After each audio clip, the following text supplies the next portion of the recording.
Welcome back to the channel. Today we are going to talk about how to manage notifications in the Facebook Lite app on your phone. If you receive too many alerts from Facebook, this guide will help you control which notifications you want to see. Let's begin the steps. First, open the Facebook Lite app on your phone. Next, look at the top right and tap on the three horizontal lines.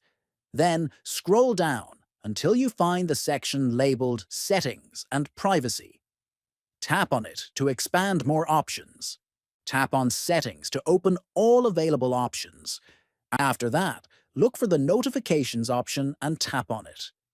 Here you will see many categories of notifications such as comments, tags, reminders, and more.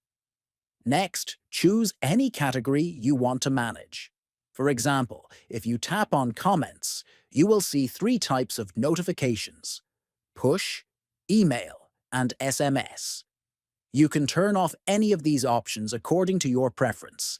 Then, repeat the same process for other categories to control all your notifications efficiently. This way, you will only receive alerts that are important to you and reduce unnecessary distractions. If you found this video helpful, please subscribe to the channel, like this video, and share it with your friends.